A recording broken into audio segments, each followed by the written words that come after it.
From Kazmi, आपका दोस्त। दोस्तों, हमारे इंजीनियर्स को चोकिंग को लेके बहुत ज़्यादा प्रॉब्लम आती है। अक्सर मशीनें चोक हो जाती हैं, वो बेचारे गैस चार्ज कर रहे हैं, सारी चीज़ें कर रहे हैं, लेकिन मशीन एयर कंडीशनर हो या रेफ्रिजरेटर हो, डीप फ्रीज़र हो, वाटर कूलर हो, ये चोक हो जाते हैं। तो आज हम लोग डिटेल में बात करेंगे कि किस तरीके से हम लोग इस चोकिंग को प्रिवेंट कर सकते हैं, इस चोकिंग से बच सकते हैं। तो आइए एक वीडियो देखते हैं जिसमें डिटेल में हम लोग देखेंगे कि किस तरीके से चोकिंग से बचा जा सकता है।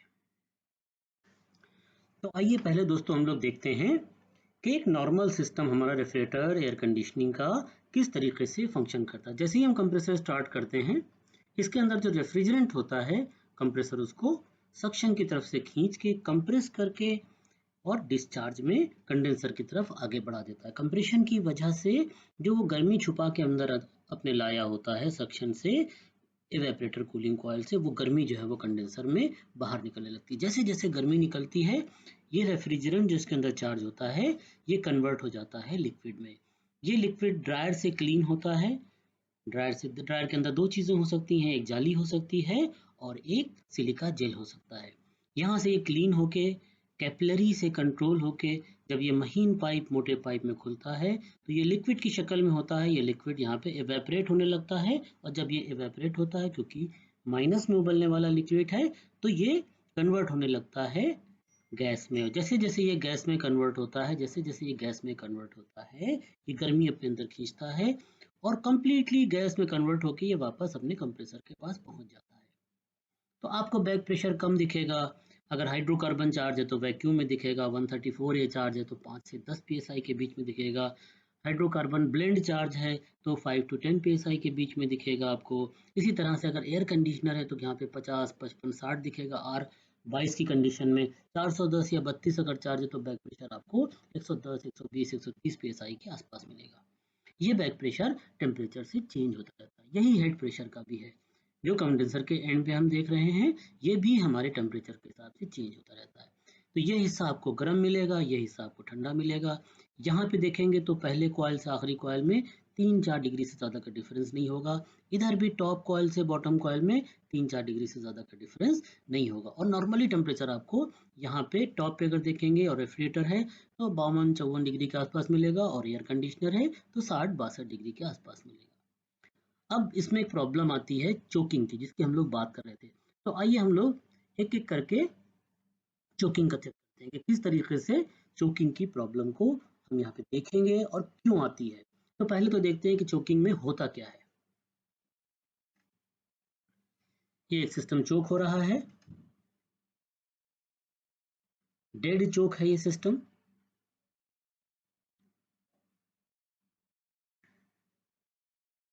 आप यहाँ पे देख रहे हैं कि आपका बैक प्रेशर धीरे धीरे धीरे धीरे वैक्यूम में चला जाएगा।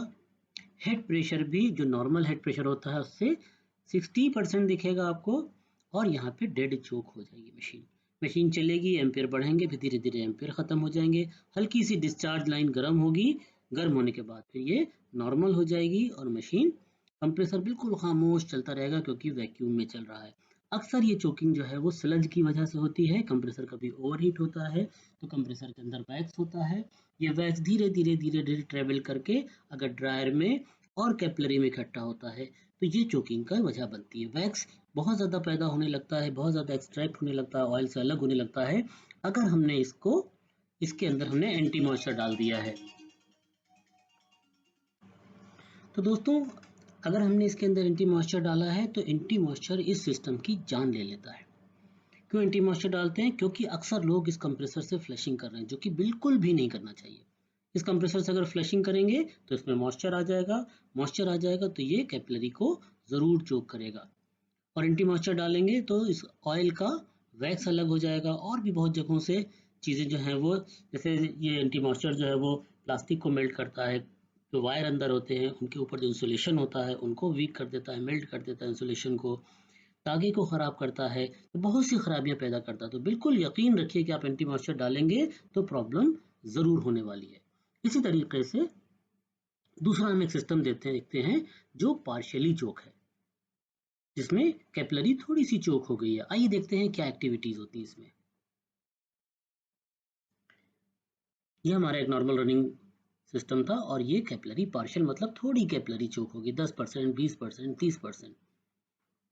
अब ये जब कैपिलरी चोक हुई थोड़ी, तो थोड़ी आपको कूलिंग कॉइल पे कुछ हद तक कूलिंग दिखाई देगी।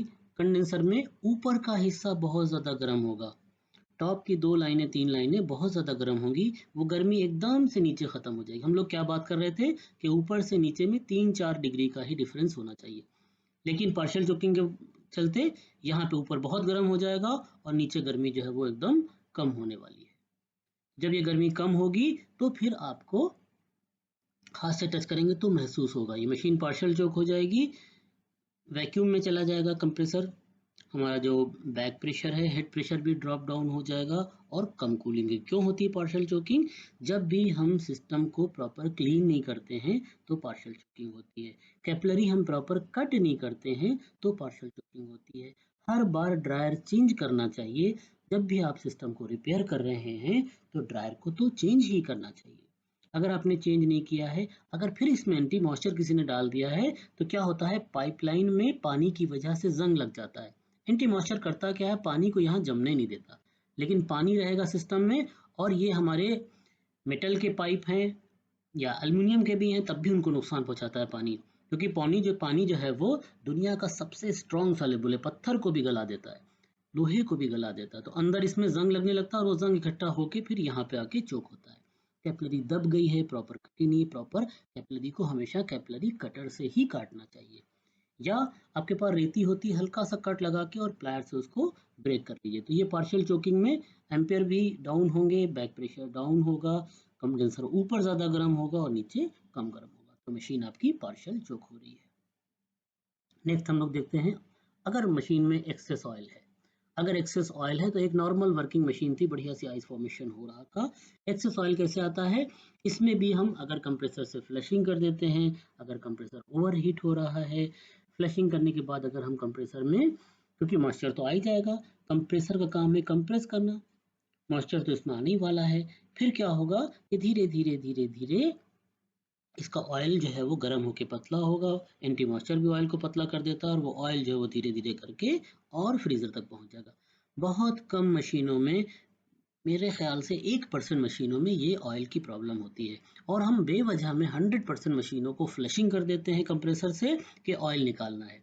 1% ऑयल उसमें भरा है, 5-7% तो ऑयल चलता ही रहता है मशीन में, लेकिन ज़्यादा अगर ऑयल आ गया है तो वो मशीनें बहुत कम है, और अगर फ्लशिंग करना है तो नाइट्रोजन के अलावा आपके पास दूसरा रास्ता नहीं है, नाइट्रोजन से ही फ्लशिंग कीजिए, वही फ्लशिंग के लिए कारआमद है। और कभी भी फ्रीज़र ऊपर लगा हुआ है, किसी हालत में भी फ्लशिंग नहीं होगी, सारा ऑयल अंदर ही रहेगा।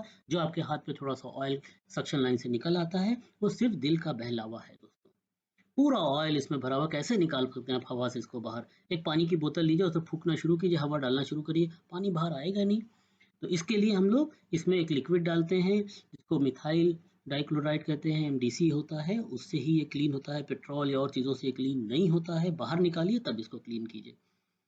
तो यहाँ पे हम लोग ऑयल ट्रबल को देखेंगे किस तरीके से एक्टिवेट होता है। एक्सेस ऑयल आ गया है सिस्टम में, हमारे फ्रीजर में ऑयल भर गया है, और यकीन करिए 100 में से किसी एक मशीन में आता है। जैसे ही ऑयल इसमें फिल होगा वही कंडीशन आएगी, कंडेंसर ऊपर ज़्यादा गर्म होगा, नीचे कम गर्म होगा, आपके जहाँ जहाँ पे ऑयल होगा वहाँ पे आइस नहीं आएगी। अक्सर हेडर के ऊपर जो आपका एंड होता है वहाँ पे आपको आइस नहीं दिखेगी, नीचे हेडर पे आइस नहीं दिखेगी, ऊपर दिखेगी, और कूलिंग -8 -10 पे जाके खत्म हो जाएगी। तो दैट मीन्स कि आपके सिस्टम में ऑयल आ गया है।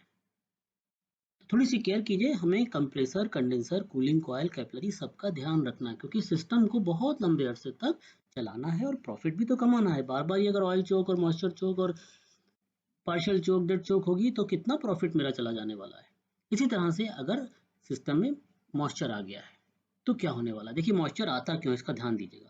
अगर कंप्रेसर खुला रखा हुआ है, अगर कंडेंसर खुला रखा हुआ है, अगर ड्रायर आपने ऐसे ही खोल के छोड़ दिया, ड्रायर वो चीज़ है जो हर बार चेंज करना चाहिए, और जब आप बिल्कुल ड्रायर लगाने के लिए तैयार हो सारा सामान, तभी इसका रबर निकालना चाहिए, और तुरंत ड्रायर को वहाँ पे फिट करके, और जो उसका ये एंड होता है या तो इसको सील कर दीजिए, लेकिन अगर आप दोनों तरफ से वैक्यूम करें तो बहुत बढ़िया है, तो आप इसको ओपन रखिए, तो यहाँ पे वॉल्व लगा दिए ताकि एयर इसमें एंटर ना हो। अब मॉइस्चर ये आया कहाँ से? हम ही ने भरा है। हमने क्या किया, हमने इस कंप्रेसर से फ्लशिंग कर दी, या हम कंप्रेसर को बाहर चला के देख रहे हैं, दोस्तों जब हम कंप्रेसर को बाहर चलाते हैं तो इस कंप्रेसर की हैसियत नहीं है कि ये 500 पाउंड तक प्रेशर डेवलप करे, ज़रूरत ही नहीं। यहाँ पे 120 140 psi, 150 160 psi तक है। 600 है तो 80 85 psi तक रहने वाला है। तो इसको आपको बहुत ज़्यादा प्रेशर देने की ज़रूरत नहीं है। उस्तादों ने बना रखी हैं ये बातें कि हम इसको 500 पाउंड पर चेक करेंगे, जान निकल जाती है कंप्रेसर की। और कंप्रेसर अगर 1 मिनट भी चल लेता है तो 5 सीसी का पिस्टन होता है, 5 सीसी हवा को कंप्रेस करता है। 5 सीसी हवा के अंदर जो मॉइस्चर होता है वो पिस्टन के ऊपर, हेड के ऊपर छूट जाता है। और 1 मिनट में 2850 आरपीएम है तो करीब करीब 14,000 सीसी, 15,000 सीसी हवा को ये कंप्रेस कर देता है, जिसमें से 50 ml के आसपास पानी जो है वो इसके ऑयल में मिक्सअप हो जाता है। और इसको आप किसी हालत में भी बाहर नहीं निकाल सकते। और 2 ml, छोटी सी तो कैपिलरी का मुंह होता है, 2 ml पानी काफी होता है बर्फ में कन्वर्ट होने के लिए, इस चोकिंग को करने के लिए। तो दोस्तों किसी हाल में भी सिस्टम को खुला मत छोड़िए, किसी हाल में भी कंप्रेसर को खुले में मत चलाइए। किसी भी कंपनी का कंप्रेसर टेस्ट होके प्रेशर पे नहीं आता है। जब ये 40 मिनट के आसपास गैस प्रेशर पे चल लेता है तो ये सेट हो जाती है इसकी रीड वगैरह। पहले टेस्ट होके आते थे लेकिन उस टेस्टिंग में भी ये मॉइस्चर अपने अंदर खींच लेता था। तो अब कंपनीज ने कंप्रेसर की टेस्टिंग, प्रेशर को टेस्टिंग बंद कर दी है। आप इसका डिस्चार्ज बंद करके स्टार्ट कीजिएगा तो कंप्रेसर आपका स्टार्ट नहीं होगा, क्योंकि ये अभी रीड बैठी नहीं है। रीड के ऊपर जब चलता है तो एक गैस्केट बन जाता है वैक्स का, और वो इसमें रिटर्न होने वाले प्रेशर को रोकता रहता है। तो चला के मत देखिए। आइए देखते हैं कि अगर मॉइस्चर चोक हो रहा है तो क्या होने वाला है। ये देखिए मॉइस्चर सिस्टम में चल रहा है और ये मॉइस्चर आराम से गुजरता रहेगा, कहीं पे रुकेगा नहीं। आपके ड्रायर में कुछ एब्जॉर्ब हो जाएगा, जितने ग्राम का ड्रायर आपने लगाया है उसके हिसाब से मॉइस्चर उसमें डिसिकेंट रहता है। अभी तो एक्टिवेटेड एल्यूमिना रहता है हमारे ड्रायर में, लेकिन ड्रायर की कैपेसिटी अगर खत्म हो गई है तो ये कैपिलरी से गुजरेगा। गुजरने के बाद ये कहीं ना कहीं जाके जम जाएगा। कहाँ जमा? जहाँ बहुत ठंडक थी, कैपिलरी के मुंह पे जम गया तो रास्ता बंद हो गया। रास्ता बंद हो गया तो रेफ्रिजरेंट ने गुजरना शुरू हो कर बंद कर दिया। रेफ्रिजरेंट के गुजरने की वजह से ही कूलिंग हो रही थी तो कूलिंग भी खत्म हो गई। अब इसमें 2 घंटे 3 घंटे 4 घंटे में जब आइस मेल्ट होगी तो दोबारा से कूलिंग जो है वो स्टार्ट हो जाने वाली है। डेड चोकिंग जैसी हालत आपको दिखेगी। कस्टमर कहेगा कभी तो बढ़िया कूलिंग करता है और कभी ये कूलिंग नहीं करता है। आप जाके देखेंगे कंप्रेसर चल रहा है लेकिन कूलिंग इफेक्ट नहीं आ रहा है, अगर आपके सामने चोकिंग मिल गई तो दोस्तों थोड़ा ख्याल रखिए। कंप्रेसर को हमें खुले में नहीं चलाना है। फ्लशिंग तो बहुत बढ़िया चीज़ है लेकिन नाइट्रोजन हो तो ही फ्लशिंग कीजिए। कंप्रेसर से फ्लशिंग तो हम कंप्रेसर की जान ले रहे हैं। और यकीन करिए 1-2% से ज़्यादा कंप्रेसर मतलब सिस्टम को फ्लश करने की ज़रूरत नहीं पड़ती है।